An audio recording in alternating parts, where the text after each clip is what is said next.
Alpine's Hemp Company.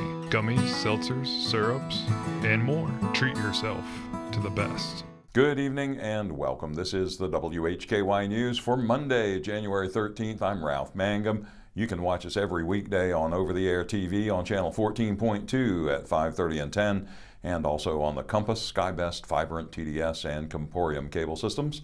Online, we're at WHKY.com and on our YouTube channel.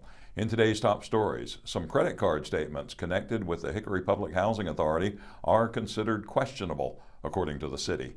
Those statements are currently being evaluated. WHKY's Rob Eastwood has that story.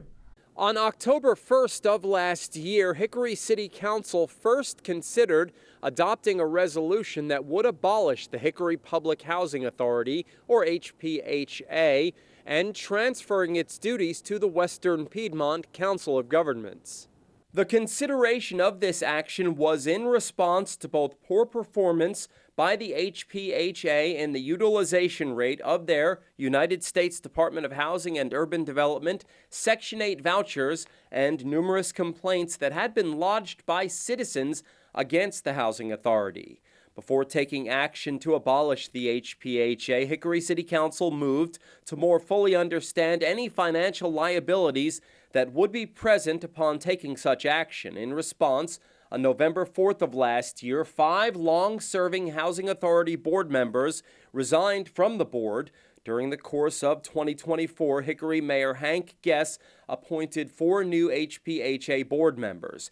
On January 9th of this year, the H.P.H.A. board and the City of Hickory received credit card statements from the Housing Authority related to the usage of one of their credit cards in the name of Alanda Richardson, C.E.O. of the Housing Authority. Those statements date from July 5th of 2022 to September 9th of 2024. The credit card statements reveal multiple charges the city considers as questionable. These charges are being further evaluated. You can get much more on this by going to this story at our website, WHKY.com. Reporting from the City of Hickory offices at the Julian G. Whitener Municipal Building, I'm Rob Eastwood, WHKY News. Thank you, Rob. The City of Hickory has scheduled several meetings this week. The Community Relations Council was set to meet at 5:30 p.m. today at the Hickory Police Department. The Parks and Recreation Commission will meet tomorrow at noon at the Highland Recreation Center. Also tomorrow, the Recycling Advisory Board is scheduled to meet at Public Services at 7:30 p.m. and the University City Commission will meet at noon on January 15th at Catawba Valley Community College. Registration is now underway for some of the City of Hickory's spring sports programs. With more, here's WHKY's Arianna Mack.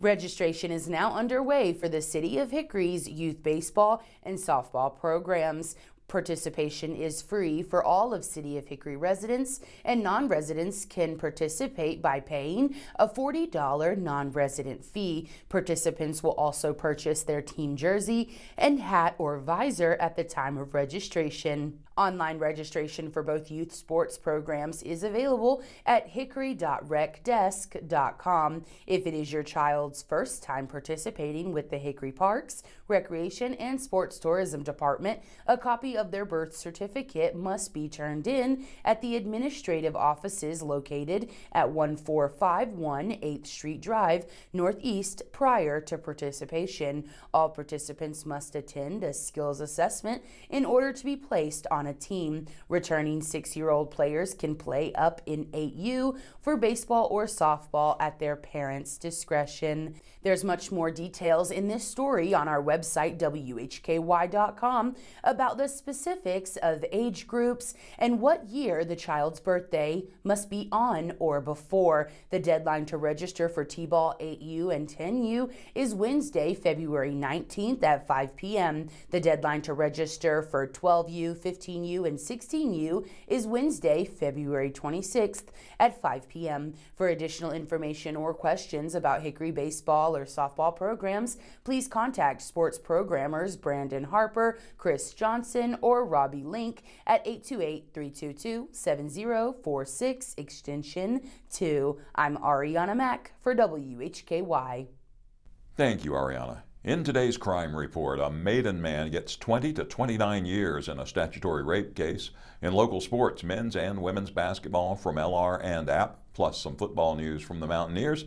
In Community Focus, we'll learn about Catawba County's senior nutrition program, plus a recap of the most recent Alexander County Commissioners meeting.